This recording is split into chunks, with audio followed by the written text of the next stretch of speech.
अस्सलामुअलैकुम। थोड़ा पढ़ लो में खुश आमदीद। ENG 506 का लेसन नंबर 42 स्टार्ट करने जा रहे हैं हम। Globalisation various trends. अब जी टॉपिक नंबर 247 डेमोग्राफिक ट्रेंड्स। अब जी उन्होंने कहा कि जिस तरह तरक्की करते गए, मुल्क तरक्की करते गए, तो जाहिर सी बात है आबादी भी बढ़ती गई, मुख्तलिफ सिटीज़ न्यू बन गई, नई जगह बन गई, नई आबादी आने लग गई, आबादी कहीं बढ़ने लग गई आहिस्ता आहिस्ता। तो जी उसका हमारी लैंग्वेज पे क्या इफ़ेक्ट होगा, ये जी इसमें बताया गया है टोटल। ठीक है, तो ये डेमोग्राफिक चेंजेस किस किस वजह से होते हैं, आबादी में चेंजेस किस किस वजह से होते हैं। पीपल मूवमेंट की वजह से होती हैं। ऑब्वियसली पीपल एक जगह से दूसरी तरफ जाते हैं, जो लोग होते हैं हिजरत करते हैं, उसकी वजह से डेमोग्राफिक चेंजेस आते हैं। माइग्रेंट वर्कर्स, ये जो होते हैं हिजरत करने वाले, उनकी वजह से चेंजेस आते हैं। रिफ्यूजीज़ एंड अजाइलम सीकर्स, ये जो मुसाफिर होते हैं, जो जाकर किसी दूसरे मुल्क में रहते हैं, या जो रिफ्यूजीज़ होते हैं पनाहगज़ीन, वो उनकी वजह से चेंजेस आते हैं। इमिग्रेंट्स होते हैं, टूरिस्ट होते हैं, बिजनेस वर्कर्स, इंटरनेशनल स्टूडेंट्स, ये सारी वजह हैं डेमोग्राफिक चेंजेस की। ठीक है, ट्रूप मूवमेंट, आर्म्ड फोर्सेस जो किसी दूसरे मुल्क में जाके कब्ज़ा कर लेती हैं, या इस तरह के जो सीन हो जाते होते हैं। एमरजेंसी एड वर्कर्स, ये जो दूसरे मुल्क में किसी एमरजेंसी आ गई है, कोई धमाका हो गया है, तो इस तरह वहाँ पे जो पहुँच जाते हैं खिदमत खल्क के लिए, ये जी वो सीन होते हैं, उस वजह से चेंजेस आती हैं। फिर जी कॉन्सिक्वेंसेस ऑफ इमिग्रेशन, जो इमिग्रेंट्स जाते हैं दूसरे ममालिक में, उसके क्या नताइज होते हैं। तो ये MCQs देख लें। ज़ाहिर सी बात है क्या नताइज होने हैं, लैंग्वेज पे क्या नताइज होने हैं। स्प्रेड हो रही है इंग्लिश शुरू से, वो उस तरह भी हो ही गी। ठीक है, तो इस तरह भी हो ही रही है। तो MCQs देख लें। London the most multilingual city in the world with over 300 languages. ठीक हो गया। Topic number 249 technology trends. अब जी टेक्नोलॉजी आ गई, तो टेक्नोलॉजी का क्या क्या सीन हुआ, क्या उसने इफ़ेक्ट डाले।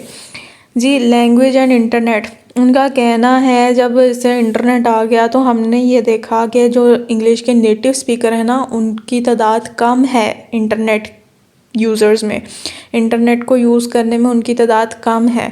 ठीक है, decline in web content in English, और जो इंग्लिश पे जो कंटेंट डाला जा रहा है, वो भी जो इंटरनेट पे इंग्लिश में कंटेंट डाला जा रहा है, उसकी भी अमाउंट कम है। ये उन्होंने बताया है कि 1998 में 85% थी, 1992 में 72% थी, एंड देन 2000 में 68% पे आ गई। Declining use of English on the internet, क्या इसके रीजंस थे। More non English speakers use the internet. ठीक है, ज़्यादा नॉन इंग्लिश स्पीकर्स ने इंटरनेट यूज़ करना शुरू कर दिया। Computer software supporting different languages, जो आपके कंप्यूटर सॉफ्टवेयर थे वो आपको ये फैसिलिटी देते थे कि आपको ज़रूरत नहीं इंग्लिश की, आप अपने भी लैंग्वेज में ऑपरेट कर सकते हैं। ठीक है, तो जी फिर वो उस तरफ प्रेफर करते थे। ठीक है, use for local information, some major users are mainly uses are mainly national, used for informal communication। जी ये जो होते थे लोकल यूज़र्स, हम जैसे नॉन नेटिव स्पीकर्स, ये जी अपनी लोकल नीड्स के हमने हवाले से यूज़ करना होता था इंटरनेट, हमें उसमें इंग्लिश की ज़रूरत नहीं थी। ठीक है, ज़्यादातर हम फॉर्मल इंफॉर्मेशन के लिए मतलब कि इनफॉर्मल कम्युनिकेशन के लिए इंटरनेट यूज़ करते हैं, जैसे व्हाट्सएप पे वगैरह।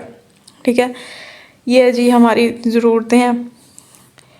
जी उन्होंने अब कह दिया फ्रॉम एंग्लोफोन टू मल्टीलिंगुअल, जो आपका इंटरनेट का पूरा है ये एंग्लोफोन से मल्टीलिंगुअल की तरफ चला गया। एंग्लोफोन मतलब पहले ये इंग्लिश में था, इस पर सब कुछ इंग्लिश में था, अब जी ये मल्टीलिंगुअल हो गया, इस पर डिफरेंट लैंग्वेजेस के ज़रिए भी ऑपरेट होने लग गया है। वो क्या है कि जी L1 जो थे यूज़र्स, वो प्रेफर करते थे अपनी नेटिव लैंग्वेजेस, मतलब कि जो दूसरे लैंग्वेज यूज़र्स हैं, जो नॉन नेटिव इंग्लिश स्पीकर्स हैं, वो प्रेफर करते हैं अपनी मदर टंग। तो फिर वो उस हवाले से इंटरनेट पे आ गए। ठीक है, जबकि उन्हें फैसिलिटी भी दी जाती है, तो फिर वो ले लेते हैं। जो सॉफ्टवेयर हैं फैसिलिटी देते हैं ना कि आप अपनी लैंग्वेज ये वाली लैंग्वेज यूज़ कर लें, तो फिर वो कर लेते हैं। इस वजह से जी एंग्लोफोन से मल्टीलिंगुअल हो गया, डिफरेंट लोग डिफरेंट उनकी लैंग्वेजेस, वो मल्टीलिंगुअल हो गया। Software supporting different kinds of script, ठीक हो गया। Many corporate websites using multilingual strategies, बहुत सारी वेबसाइट्स ऐसे बन गई जो मल्टीलिंगुअल स्ट्रेटजीज यूज़ करती हैं कि आप उस वेबसाइट पे जाते हैं, वो आपसे पहले पूछ लेती है आपका जो लैंग्वेज है वो क्या क्या है, तो आप फिर आप बता देते हैं मेरी इंग्लिश लैंग्वेज है, तो मेरी उर्दू लैंग्वेज है, फिर उसी हवाले से वो आपको इंटरफेस प्रोवाइड कर देती होती है, ठीक है। Easy availability of machine translation आ गई है जी। अब तो जब ये आ गई है तो फिर जी क्या ज़रूरत है और किसी चीज़ की, और क्या चाहिए।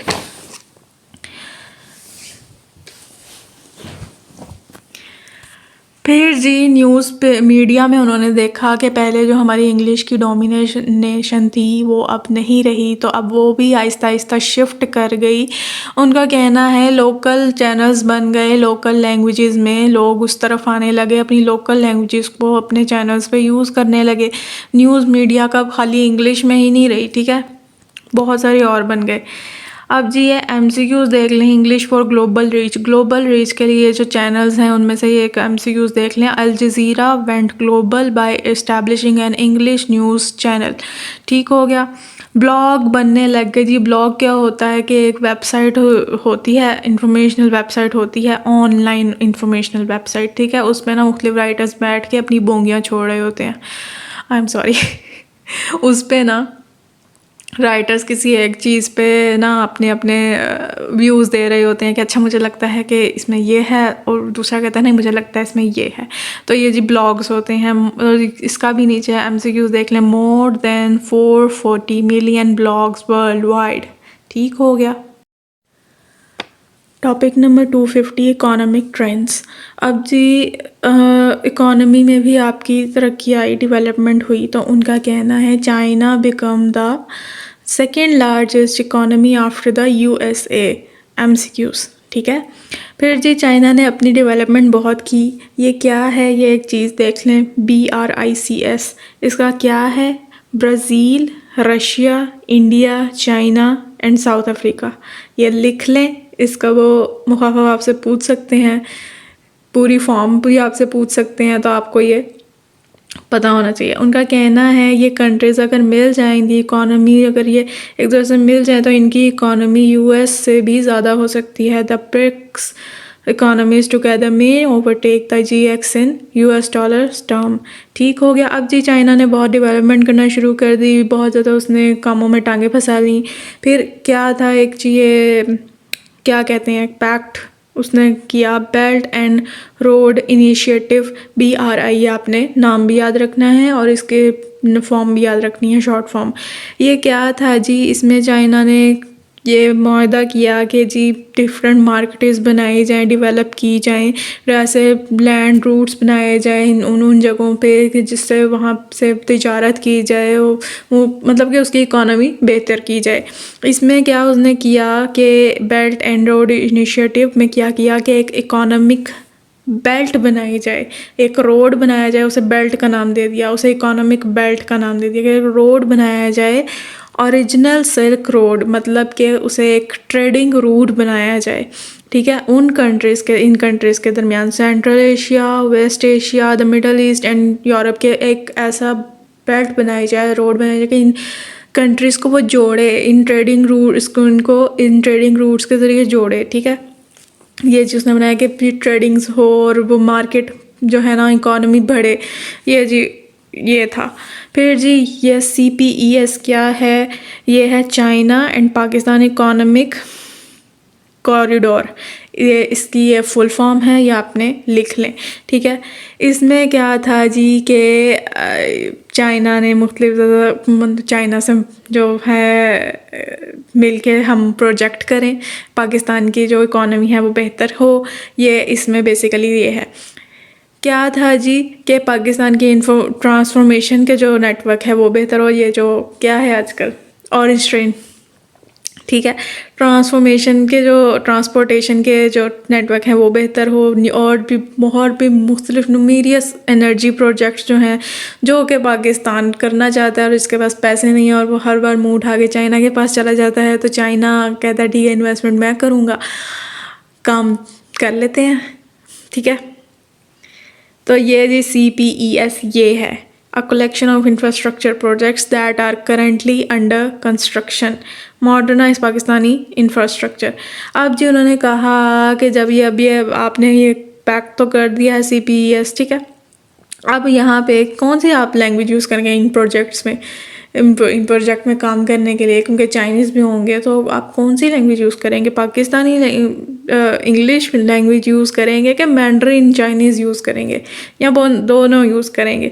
तो जी ये MCQs देख लें। An exclusive elitist policy that is exclusive, एक हाई किस्म की इंग्लिश यूज़ होगी, एक एलिटिस्ट किस्म की होगी जो कि एक्सक्लूसिव होगी, जो कि एक्सक्लूसिवली उसी चीज़ के लिए होगी, ठीक है। An inclusive policy enabling speakers of all language communities to participate in developmental projects, ठीक है। Topic number 251 economic trends. अब जी अब ये आ गया ग्लोबल बिजनेस प्लान आ गया। ये ग्लोबल बिजनेस प्लान क्या है कि इसमें उन ममालिक में जहाँ पे लेबर सस्ती है वहाँ से चीज़ें बनवाई जाती हैं, मैन्युफैक्चर वहाँ पे होती है, और उन चीज़ों में बेची जाती है, उन कंट्रीज़ में बेची जाती है जहाँ पे वो महंगी मिले, महंगी बेची जाए। A plan in which products can be manufactured in countries where labour is cheap and sold into markets where people are rich, जहाँ पे लोग अमीर हैं और जो अन्य वहाँ पैसा खर्च करते हैं चीज़ों पे, वहाँ पे वो चीज़ें बेचती जाएँ। फिर जी इनमें ये आ गया BPO and ITO। What is it? Business process outsourcing and information technology outsourcing. ये क्या है जी? ये है कि जी कैसे समझाऊँ मैं ये, कि एक बिज़नेस है, एक कंपनी है, उसने ना अपनी एडवर्टाइजमेंट के लिए दूसरों को हायर कर दिया, किसी और वो एडवर्टाइजमेंट कंपनी को ना उसने पैसे दे दिए, उसने हायर कर दिया कि आप हमारी एडवर्टाइजमेंट करें। हमारा काम क्या है? हमारा तो काम है प्रोडक्ट बनाना, उसे बेचना, एडवर्टाइजमेंट करना आपका काम है। तो वो जो ये एडवर्टाइजमेंट वो हो रही है ना, वो जो थर्ड पार्टी को उसने अपना एक ये छोटा सा काम दे दिया, इसको कहते हैं बिजनेस प्रोसेस आउटसोर्सिंग। और इसी हवाले से इंफॉर्मेशनल टेक्नोलॉजी आउटसोर्सिंग भी होती है, ठीक है। यही तरीक़ेकार होता है ये, ठीक है। एग्जाम्पल्स इसके क्या है? Call centres, fast food services, homework tutors, ये सारी इसकी हैं। BPO और ITO में भी क्या है जी, क्या डिमांड है? शुरू से एक ही चीज़ पढ़ते आ रहे हैं, इंग्लिश की डिमांड है भाई, ठीक है। English as elitist social process, नहीं ये सॉरी ये नहीं आना, ये डेंजर्स यहाँ से शुरू हो रहे हैं।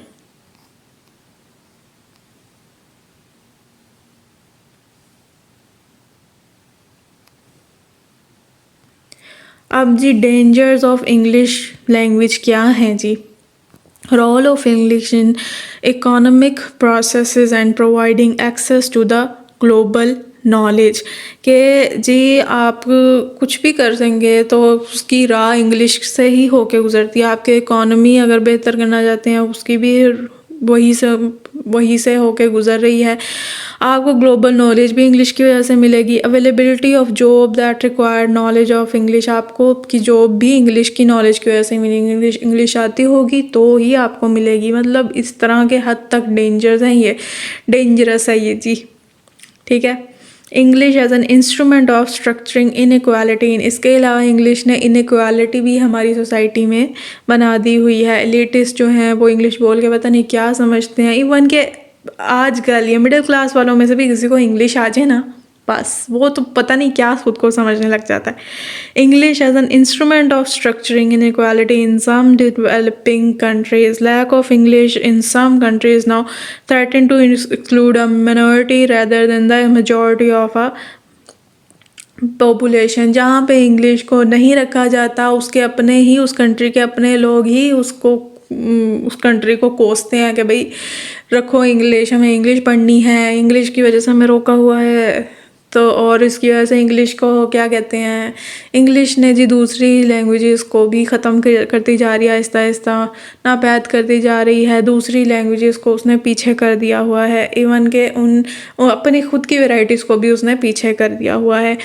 और जी exodus of talent from developing to develop countries, और इसका क्या है कि जी डेवलप्ड कंट्रीज़ की तरफ लोग हिजरत कर रहे हैं और इंग्लिश को सीख रहे हैं, डिमांड इंग्लिश ही है।